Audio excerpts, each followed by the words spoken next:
जय श्री गणेश। नमस्कार, मैं आचार्य संजय द्विवेदी। मेरे समस्त प्रबुद्ध दर्शकों का मेरे चैनल पर हार्दिक स्वागत है। प्रिय दर्शकों, आज मैं कुंभ राशि का सितंबर माह का मासिक राशिफल लेकर आपके सम्मुख उपस्थित हूँ। सितंबर माह में जो ग्रहों की स्थितियां तथा जो ग्रहों के परिवर्तन होंगे इस माह में कुछ विशेष लाभ देने जा रहे हैं। कुछ राजयोगों का निर्माण होगा जो अत्यंत प्रभावी रहने वाले हैं। परंतु यदि कहीं पर कोई समस्या है तो उसका क्या निराकरण है, संपूर्ण विश्लेषण में पूर्ण तर्क के साथ करने चाहिए।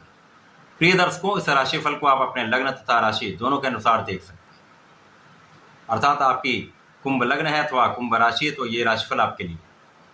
कुंभ राशि के लिए ग्रहों की स्थिति इस प्रकार होगी। लग्न में ही शनिदेव गोचर कर रहे हैं जो वक्री अवस्था में चल रहे हैं, अत्यंत प्रबल स्थिति है। द्वितीय भाव में राहु का गोचर है। चतुर्थ भाव में गुरुदेव बृहस्पति गोचर कर रहे हैं। पंचम भाव में मंगल का गोचर प्रारंभ हो चुका है। आपके षष्ठम भाव में बुध का गोचर चल रहा है। तो आपके सप्तम भाव में अत्यंत प्रबल अवस्था में सूर्यदेव हैं, जहाँ पर प्रारंभिक समय में चंद्रमा भी होंगे। आपके अष्टम भाव में शुक्राचार्य होंगे, जहाँ पर ये केतु के साथ गोचर कर रहे हैं। ये संपूर्ण ग्रह स्थितियाँ। इसके पश्चात बुध का पहला परिवर्तन होगा जब ये 4 सितंबर को अपनी राशि का परिवर्तन करके षष्ठम भाव से निकलकर सप्तम भाव में प्रवेश करेंगे, जहां पर महाबलशाली बुधादित्य योग बनेगा। इसी प्रकार से 16 सितंबर को सूर्यदेव अपनी राशि का परिवर्तन करके अष्टम भाव में प्रवेश करेंगे, जहां पर शुक्राचार्य के साथ इनका युति प्रभाव आरंभ होगा। 18 सितंबर को शुक्राचार्य जो अष्टम भाव में गोचर कर रहे हैं, राहु के प्रभाव में है, यहाँ से इनका गोचर आपके भाग्य भाव में हो जाए। यहाँ पर एक पंच महापुरुष राजयोग मालव योग बनेगा। तो ये माह अत्यंत विशेष होने वाला है। लग्न निश्चित रूप से आपके अत्यंत प्रबल है। प्रारंभिक समय से ही यहाँ पर शनिदेव का गोचर चल रहा है, जहाँ पर सूर्यदेव का प्रभाव है। शनि अपनी राशि में अत्यंत प्रबल अवस्था में है, सूर्यदेव अपनी राशि में अत्यंत प्रबल अवस्था में है, जिसके कारण 180 डिग्री पर महाप्रबल स्थिति बन रही। ये दोनों एक दूसरे के बल को कई गुना बढ़ाने वाले। तो यहाँ पर आप बहुत प्रभावी रहेंगे। आपके शासन सत्ता का गुण कई गुना प्रबल हो जाएगा। आप लीडरशिप क्वालिटी जो आपके अंदर है वो प्रबल हो जाएगी। तो यहाँ पर आपकी कार्य क्षमता कई गुना बढ़ जाएगी। अब यहाँ पर आपका आलस्य भी कम होगा, आपका सामर्थ्य बढ़ जाएगा, आपका बल बढ़ जाएगा, आपकी सोचने की शक्ति जो है अत्यंत सकारात्मक हो जाएगी, पॉजिटिविटी बढ़ जाएगी तथा यहाँ पर आप बहुत दृढ़ प्रतिज्ञ होकर कार्य करेंगे। इस माह में आप बहुत न्यायोचित कार्य करने वाले हैं, न्याय संगत रहने वाले हैं। तो लाभ भी आपको विशेष रूप से प्राप्त होने वाले। प्रारंभिक समय में चंद्रमा भी होंगे, तो यहाँ पर शत्रुओं पर संपूर्ण अंकुश रहेगा। यद्यपि बुध आपके षष्ठम भाव में है, कहीं न कहीं यहाँ पर कुछ एलर्जी की समस्या अथवा स्किन से संबंधित कुछ डिसऑर्डर्स होते हैं। छोटे मोटे रोगों की संभावना रहती है, मौसम के रोगों की संभावना रहती है। परंतु यहाँ पर चंद्रमा की राशि में है, चंद्रमा आपके प्रारंभिक समय में सप्तम भाव में है, तो यहाँ पर कोई बहुत तनाव की स्थिति नहीं है। परंतु अनवांटेड जो डर होता है, बिना कारण से डर, वो हो सकता है।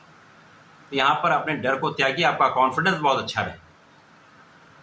पूरे माह में सूर्यदेव को जल देंगे तो ये कॉन्फिडेंस आपका विशेष रहने वाला, आपको बड़ा लाभ देने वाला, क्षमताओं को बढ़ाने वाला। इस माह में आपका ज्ञान का भाव भी बहुत बढ़िया रहने वाला। आपकी जो ऊर्जा है सकारात्मक रहने वाली। सकारात्मक ऊर्जा का उपयोग यदि आप अपने पढ़ाई में लगाएंगे, शिक्षा में लगाएंगे, ज्ञान में लगाएंगे तो आप सर्वश्रेष्ठ लाभ भी लेने वाले। इसी प्रकार से जो लोग प्रतियोगिता परीक्षा की तैयारी कर रहे हैं, प्रोफेशनल्स हैं, उनके लिए विशेष अवसर है जब इस माह में आपका आत्मबल भी श्रेष्ठ है, आपका सामर्थ्य भी बहुत अच्छा है, आप परिश्रमी भी यहाँ पर हो रहे हैं। तो परिश्रम के साथ संपूर्ण प्रयास करेंगे आप तो लाभ भी सर्वश्रेष्ठ लेंगे। संतान पक्ष भी बलवान रहेगा। प्रेम संबंधों के लिए समय बहुत अच्छा नहीं। इस समय में आपकी आयु की रक्षा हो रही है, आपके स्वास्थ्य की संपूर्ण सुरक्षा हो। इस समय में केवल आपको अपने एडिक्शन से बचाव करना है। यदि आप किसी प्रकार के व्यसन में हैं, एडिक्शन है, वहाँ पर बचाव करें। उनसे बचेंगे तो श्रेष्ठ लाभ मिलेगा। बाहर के खाने से आपको बचना चाहिए। यदि आप आहार विहार पर अपना नियंत्रण रख लेते हैं तो इस माह में आप बहुत स्वस्थ रहने वाले हैं। आपके विशेष ज्ञान का भाव अत्यंत प्रबल रहेगा। आपका धन का भाव प्रबल रहेगा, धन का विशेष लाभ भी मिलने वाला है। कार्य क्षेत्र में बड़ी उन्नति आप करने वाले, क्योंकि इस माह में कुछ ऐसे परिवर्तन है जो अत्यंत लाभकारी। शनिदेव का प्रभाव तो है ही है, सूर्यदेव का प्रभाव आपको मानसिक रूप से बहुत दृढ़ कर रहा है, तो निर्णय बहुत अच्छे रहेंगे। ज्ञान आपका श्रेष्ठ है तो ज्ञान का प्रयोग होगा।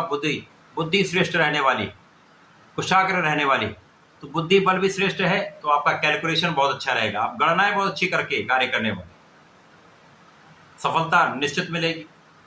सहकर्मियों का भी सहयोग मिलेगा, उच्चाधिकारियों के साथ एक अच्छा कोऑर्डिनेशन रहने वाला है। यद्यपि मतभेद हो सकते, मतभेदों की संभावना तो है, लेकिन यहाँ पर अंततः आपका जो कार्य क्षेत्र आपके लिए अत्यंत लाभकारी होने वाला है। उच्चाधिकारियों का भी सहयोग मिलेगा, तो आप आगे तो बढ़ने वाले, पद की प्राप्ति भी कर सकते हैं, पद का बड़ा लाभ मिल सकता है। धन का लाभ तो मिल ही रहा है, धन में विशेष वृद्धि भी होगी। यद्यपि यहाँ पर धन का संचय आप नहीं कर पाए, बिना कारण धन को व्यय करने से आपको बचना। वाणी विशेष रूप से यहाँ पर दूषित होगी, तो वाणी पर नियंत्रण रखें, क्रोध पर नियंत्रण रखें, अपने मन की ना करके सबकी सुन के करें, बहुत अच्छा आपको लाभ मिलेगा। तथा यहाँ पर परिवार के बीच में विशेष रूप से आपको बहुत सामंजस्य बनाना हो।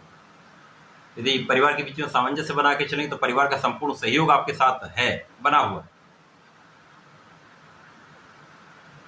अब यहाँ पर शुक्राचार्य जो अष्टम भाव में है, जो आपके भाग्य के स्वामी, तो प्रारंभिक समय में भाग्य का उतना साथ नहीं मिले, इसीलिए परिश्रमी जब आप हैं तो लाभ तो लेते नहीं, परंतु जब भाग्य का साथ मिल जाता है कर्म के साथ तो विशेष लाभ मिलते हैं। अब जब पहला परिवर्तन बुध का होगा, बुध आपके षष्ठम भाव से सप्तम भाव में जाएंगे तो महाप्रबल बुधादित्य योग बन जाएगा, क्योंकि केंद्र का बुधादित्य योग है जो लग्न पर सीधा प्रभाव डालेगा। तो यहाँ पर शासन सत्ता से संपूर्ण सहयोग आपको मिलता है। शासन सत्ता में आप बहुत प्रबल रूप से कार्य करने वाले हैं, आपकी कार्य क्षेत्र का विस्तार भी होगा, कार्य क्षमता में कई गुना वृद्धि भी होगी। आप नेतृत्व करने वाले हैं, इस समय लीडरशिप जो है आपकी बहुत अच्छी रहने वाली। यदि आप राजनीति में हैं, सरकार से संबंधित कार्यों में हैं, तो विशेष रूप से बड़ा लाभ लेने जा रहे हैं, बड़े पद की प्राप्ति कर सकते हैं।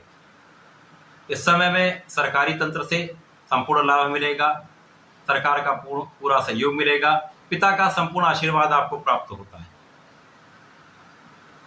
जब सूर्यदेव अष्टम भाव में चले जाएंगे, सूर्य को किसी प्रकार का कोई त्रिक दोष नहीं लगता है, परंतु सप्तम के स्वामी अष्टम भाव में जाएंगे तो यहाँ पर जीवन साथी के स्वास्थ्य में समस्या, जीवन साथी के साथ मतभेद, आपसी सामंजस्य में कमी, क्लेश की संभावनाएं बढ़ जाती हैं। तो यहाँ पर आपको बहुत सामंजस्य बनाना होगा, सोच विचार कर कार्य करना होगा। इसी प्रकार से साझेदारी में यदि कोई कार्य करते हैं, व्यापार करते हैं, तो बहुत सावधान रहना होगा। शुक्राचार्य का परिवर्तन जब भाग्य भाव में हो जाएगा, ये अत्यंत विशेष होगा, क्योंकि मालव्य योग बनेगा, भाग्य भाव का मालव्य योग, महाभाग्य का साथ मिलेगा। तो जो जीवन साथी के स्वास्थ्य समस्या है वो तो इस माह में रहने वाली, वहां आपको बहुत सोच विचार कर, बहुत ध्यान रखकर कार्य करना होगा, परंतु भाग्य का संपूर्ण साथ मिलेगा। आपका परिश्रम भी बहुत अच्छा रहेगा, लोगों के बीच में आप प्रभावी रहने वाले हैं, एक विशेष आभामंडल आपका बन जाएगा तथा लोगों का सहयोग आपको प्राप्त होने लगेगा। तो चाहे आपका व्यापारिक भाव हो, चाहे वह आपके नौकरी का भाव हो अथवा आपका प्रोफेशन हो, संपूर्ण क्षेत्रों में कुछ विशेष लाभ आपको प्राप्त होंगे। जो भाग्य का साथ नहीं मिल पा रहा था, जिसके कारण कुछ कार्य अवरुद्ध हो रहे थे, रुक रहे थे अथवा डिले हो रहा था, वो सारे कार्य आपके बनने लगे। केवल जीवन साथी के साथ समस्या, साझेदारी में समस्या रहेगी, बाकी समय में संपूर्ण लाभ आप लेने जाए। चहुओं से आपके लिए विशेष योग बनेगा जो आपको प्रबल रूप से धन का लाभ कराएगा, आपके कार्य क्षेत्र में प्रगति कराएगा, कार्य क्षेत्र में बड़ा नाम भी मिलेगा, बड़ा धन भी मिलेगा। तो इस समय आप बहुत ज्ञानी रहने, बहुत ज्ञानवान, धनवान, बुद्धिमान रहने। सितंबर माह में कुंभ राशि के जातकों को सोच विचार कर कार्य करना चाहिए। इसके लिए आपको गणपति महाराज की शरण में रहना चाहिए। नित्य ओम गंग गणपतये नमः का कम से कम एक माला का जप कर लेना चाहिए। यदि प्रतिदिन हनुमानाष्टक का पाठ करते हैं तो विशेष लाभ मिलता है। तथा गणपति जी का संकर्णासन गणेशोत्तम आपके लिए विशेष लाभ देगा। यदि प्रत्येक बुधवार को इसका पठन कर लेंगे तो श्रवण कर लेंगे तो बड़े लाभ भी मिलेंगे, आपकी समस्याएं भी कम होंगी। तो ऐसा करके समय का उपयोग करें, लाभ लें। धन्यवाद, नमस्कार।